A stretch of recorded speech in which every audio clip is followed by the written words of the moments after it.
LEGO Star Wars has been around for 26 years now. Last year, the theme celebrated its 25th anniversary, and we had some very good sets. And I've been collecting LEGO Star Wars since 2009. That's also how long I've been a Star Wars fan. So, as my second video on this channel, I figure, hey, why not give you my top 30 LEGO Star Wars sets? And this is all opinionated. Nothing is set in stone for the rest of the community. I can't stress that enough. I do have one rule of thumb for this. I don't want to include any duplicate sets. So I do have 3 honorable mentions that I do personally really like, but I already put another version of the set that I personally believe is better on the list. Starting off, we have the 2008 AT-TE. This model is just massive. When you compare it to the other ones, it is just crazy. And the minifigure selection is pretty good. The 2020 Duel on Mustafar. It's not the best set, but it is my personal favorite scene from Star Wars. And I personally like this as just like a little diorama display. And lastly, we have the 2010 Slave One. This set is absolutely massive. It was also our first time seeing Bossk in LEGO minifigure form. All in all, it was just a great set. Alright, without further ado, let's get into the top 30. At number 30, we have the Speeder Bike set from 1999. As a kid, when I found out LEGO Star Wars traced back all the way to 1999, this set always caught my eye. It's a nice little build for 1999, plus we have what was our only Endor Luke for approximately 19 years. For being one of the 2 sets based off this scene, I think this did pretty good, and I think it's actually a really nice set. At 29, we have the 2014 AT-AT. I would have put the 2021 here, but I just like the 2014 one more for some reason. I don't know what it is really. The interior has a lot of space. It is just a towering build. I think out of every Star Wars set that has had a remake, the AT-AT has always been consistent when it comes to the height and the length of it. At number 28, we have the Malevolence. This set is one of a kind. We have a really good minifigure selection and an amazing build with a nice interior and great play functions.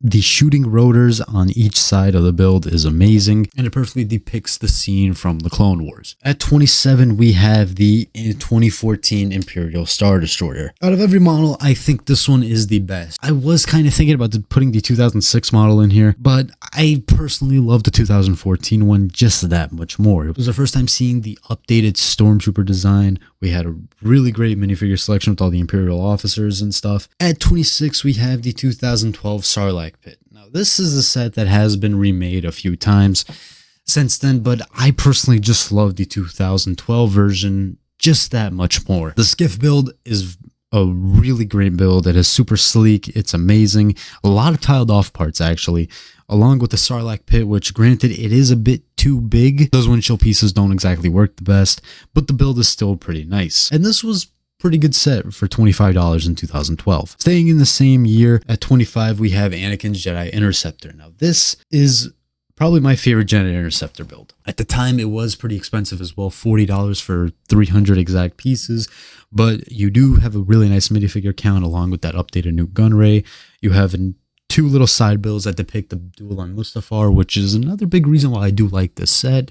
And this is our first and only time seeing that green versions of Anakin's Jedi Interceptor. At number 24, we have the Republic class Striker Starfighter. One of the few Old Republic sets LEGO has made, and this one is amazing. We have 2 exclusive minifigures and a droid, Jace Malcolm and Satele Shan, which are actually some of my favorite characters from the Old Republic because of this set. The build is also amazing. It has this great feature where you can put it into like a flight mode, and then it can split the wings open and then go into attack mode. The engines are also a very nice part of this build, and it has such a sleek design to it. At 23, we have the 2021 Mandalorian Starfighter. This set originally I bought for the minifigures, but after I built it, I fell in love with it. The play feature works super nice on this one, even though it does sag a little bit, but that's not the end of the world. Compared to the 2012 model, this one does just look a little bit better. The 2012 one, granted, is bigger than this, but this one is a very nice build. It looks a lot more sleeker, more smoothed out.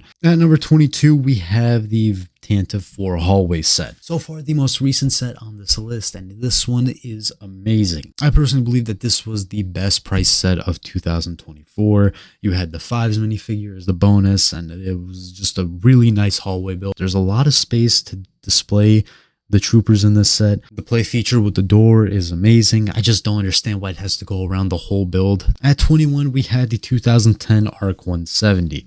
I remember getting this set as a kid, and the Kit Fisto minifigure was probably my favorite Star Wars minifigure for the longest time.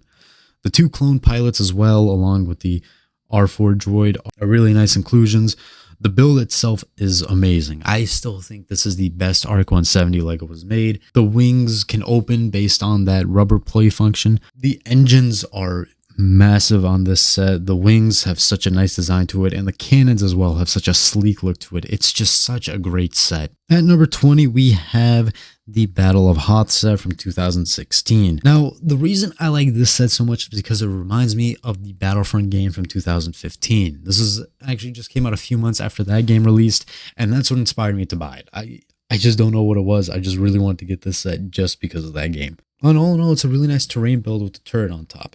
And this is around the time Lego was doing a lot of $25 Lego sets, and this one was probably the best of 2016. It also had a nice Technic play function with a turn that you can rotate. At number 19, we have the Republic Cruiser from 2007. The red just looks amazing on this set. It looks super nice. The minifigures are great, and it has a lot of nice play features like the escape pod in the front, and it has enough room to fit all minifigures in there, which is pretty important. This is also a set Lego has technically not remade because this is based off the one from episode 1. Engines are probably my favorite part about this set. That whole back area is just such a nice build to me. At 18, we have our first diorama set, and it is the 2024 Maz Espa Pod Race diorama. I don't think it's the best diorama, but it's one that I rank pretty highly. This set is amazing. I know it was expensive when it first came out, and I did pay for it at full price, but I just love the build so much. I personally think also this is the best pod racing scene set there is, because seeing it in this micro scale and with the Tatooine terrain around it is so nice to me. And I love that quote in the front. I think that's actually my favorite part about this set. At 17, we have a bit of a sleeper pick. It's the General Grievous wheel bike from 2014. This set was missing the Boga, I agree, but compared to the 2005 model, this is a big upgrade. The giant wheel bike itself is just such a really nice build. And the fact that it can go into the crawling position as well was a super nice touch. I see what they're going for, not giving Obi-Wan his lightsaber in this set, because in the scene, he does technically lose it when he jumps off the Boga, but I feel like they just could have included the lightsaber as well. At number 16, we have the Dual on Geonosis from 2013. When I think of location sets for Lego Star Wars, this is one that always comes to mind to me. I like the nice landing platform build in the front. I think it's nice, pretty spacious, and the interior as well has a lot of nice play features. You could open that rock wall to reveal Dooku's lightning, and of course you can knock down that pillar on the side. This set also does come with Dooku's speeder, just like it did in 2002, which is what the set was trying to, recreate. And we also get a nice Poggle the Lesser and a droid pilot. At number 15, we have the Battle of Endor from 2009. Still to this day, the only Endor bunker Lego has made. This is what I personally believe is one of the most complete Lego Star Wars sets you can ask for. You have a perfect blend of Rebels and Imperial stuff. You have a bunch of Ewok builds on the side, like the glider and the catapult. But you also have the bunker itself, and to accompany it, you have 2 speeder bikes, and of course the AT-ST. The interior, I wouldn't say it's really lackluster. There is a lot of space to put your minifigures there, and there's a nice exploding play feature on each side of the build. At number 14, we have Jabba's Palace from 2012. I think this set is great on the exterior. It's one of the best exterior Lego sets ever. The minifigures are great, and the interior is pretty nice, even though half of it belongs to Jabba's throne. The Rancor pit, granted it wouldn't come out for another 6 months after this, could extend to this, but for the meantime, all you had was just that bottom hatch to just hide a minifigure under. Also, the Carbonite section of the palace is just hanging on by a hinge, which is not the best, but it's all right. And given the controversy of this set, I don't think we'll be seeing a Jabba's Palace for a while. At number 13, we have the 2022 AT-TE. This is one of the best builds Lego Star Wars has ever come out with. We have a total of 5 clone troopers, and 3 battle droids along with the spider droid. The build itself is amazing. The guns all around the ATTE are very nice as well. The exterior and interior are pretty detailed. You can see 3 minifigures in the front of the ATTE, and in the back you have room for a lot more. And I think a lot of people would agree that this is the best ATTE we've gotten. At number 12, we have the Home One Mon Calamari Star Cruiser. I personally believe this is the most underrated LEGO Star Wars set ever. On one side of the build, you have the hangar, along with the nice rotating play feature, and the fact that you can move the engine with that string build. It's really nice and a very spacious build. And on the other side, you have the briefing room, and the command center up there is very nice. This is our first time seeing an Admiral Akbar minifigure as well. At number 11, it can't go in the top 10 because I never owned it. It is the 2008 Death Star. I put this one over the 2016 one because I just love the classic minifigure look. But this set is legendary. Need I say more? It has so many play features. It has so many rooms to display your minifigures. Everything about the set is amazing. And I mean, it's the Death Star. Come on. Moving on to my top 10, we have our first and only UCS set on this list, because it is the only one I own, and that is the 2021 UCS Republic Gunship. I didn't even care about the launch controversy of this set. It's just such a great model. I remember saving my money up for it, and it being my first UCS set does hold a special place in my heart. It is a set that I will always have displayed in my room, no matter what, and it is just such a beautiful build. At number 9, I know I'm breaking the rules here a little. The Republic Gunship was a UCS set, and this isn't.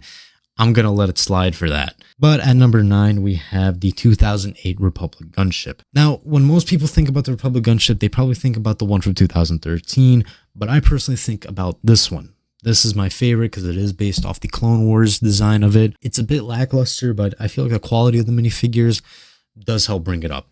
This is our first time getting the Clone Wars armor Obi-Wan, along with Asajj Ventress and Plo Koon as well. This is also our first time getting the Phase 1 Commander Cody, and it just comes with 1 extra clone trooper. But it's still a pretty good set and an amazing build at that. At number 8, we have the Republic Frigate from 2011. Now, it does look like I'm breaking the rules again because I included the cruiser, but I feel like these two have a different enough build to it. This set has a lot of the similar play features from the Republic Cruiser, but it's still pretty different. You still have the escape pod there and the giant engines in the back, but you also have an extra seat for a turret that's in the back and 2 areas to put your minifigures on the sides. One is a sort of like holocron briefing room, and the other is a storage bay for the missiles, I guess. It also has a really nice play feature where you could drop missiles at the top and then it will fall through. The turrets are everywhere on this set. I remember getting this set as a kid, and man, I just want to get it back as soon as possible. At number 7, we have my personal favorite diorama, and that is the Throne Room Duel from 2023. This is an amazing build, but the build itself is amazing. When I think of Star Wars dioramas, this is the set that comes into my mind right away because it is my favorite. The giant window build for the Death Star is just mind-blowing to me. And I'm very happy to have this in my collection. And it was a great way to celebrate 40 years of Return of the Jedi. At number 6, we have the Sail Barge from 2006. I think it is one of those perfect LEGO Star Wars sets. I think you get enough in this set to justify the price. You have the giant sail barge build, which was the first time we got the sail barge in LEGO. You also have a nice desert skiff build and a Sarlacc pit. The minifigure selection is great as well. You get pretty much the main cast of heroes bar C-3PO. You also get Boba Fett, Jabba, and the Gamorrean Guard. This set is pretty much perfect. Now we are heading into my top 5, and at number 5 we have the Ultimate Lightsaber Duel from 2005. A lot of people think the build of the set is not the best, which granted I'll give them that, but I personally really like the build. Maybe I'm saying that because I'm really biased towards this scene, but I mean I think it's a pretty good build, and also the fact that you have Obi-Wan and Anakin in their light up lightsabers. So fortunate to have both of these minifigures considering their aftermarket prices, and this set is honestly one of my favorites. At number 4, we have the 20th anniversary Slave One from 2019. I'm not the biggest fan of the 20th anniversary of LEGO Star Wars, but this set is the definite outlier, and I think it is the best Slave One LEGO has ever made. For minifigures, we have the 20th anniversary Leia minifigure, but we also have a Bespin Han Solo, which I'm very happy they included him here because he only appeared in 2 UCS sets. We also get Boba Fett, obviously, but we also get 4-LOM and Zuckuss. And the actual model itself is amazing. I don't think I need to say any more about this set, because if you're around when it came out, everybody was in love with this set. And to this day, I still think it's the best Slave one they released. I still think it's better than the UCS Slave one. At number 3, we have the Bark Speeder with Sidecar from 2013. Let's get it out the way. This is our first time seeing Phase 2 Rex, and for the longest time, and we wouldn't be seeing him for another 10 years. For the longest time, that was my only Captain Rex minifigure before I started buying custom minifigures as well. But we also have a really nice Clone Wars Obi-Wan minifigure in this set as well that I think is pretty overlooked in this set. We also have 2 Commando battle droids and their sort of separatist speeder, but we also have the Bark Speeder with Sidecar itself, which I think is a really good build. This is our only time getting the Sidecar build on a Bark Speeder. Most people bought it for the Captain Rex minifigure, but I personally think it is a pretty good set. At number 2, we have my first ever LEGO Star Wars set, the Echo Base from 2009. The fact that a few years ago I bought the set sealed just goes to show you how much I love this set. And to celebrate the 10th anniversary, we got a pretty good set here. We have a nice turret and trench build for the Rebels, along with a E-Web blaster for the Snowtroopers. But this is also our first time getting a Tauntaun figure in a set. For $25, this was a pretty good set, and I'm pretty grateful this was my first ever LEGO Star Wars set. And at number 1, we have the 2010 Clone Turbo Tank, my personal favorite LEGO Star Wars set ever. I will never forget constantly annoying my parents to buy this set, and then when I completed first grade, they said, okay, you earned it, let's go get it. This will forever be my favorite LEGO Star Wars set. The build is enormous. The minifigure selection is great. 2 Clone Troopers, Cad Bane, our first Aayla Secura, Ahsoka, and Anakin. We also have 2 nice side builds with a little command station and an AT-RT, and the Clone Turbo Tank itself is just filled to the brim with play features. I think it was a pretty big upgrade from what we had in 2005, which granted that was still a great set, but this one just tops all of them. And compared to the one coming out in August this year, I don't think it's much of a competition. So that is my personal favorite LEGO Star Wars set of all time. And that was my top 30 favorite LEGO Star Wars sets. Let me know what you guys think in the comments. Let me know if you think any of these sets are bad in your opinion. I always like to hear what people say, because at the end of the day, it's to each his own, you know? No one's going to have the same list. No one's going to have the same favorite sets. I want to hear what you guys think, and go ahead and comment your favorite LEGO Star Wars set. Thank you guys for watching, and I will see you in the next one.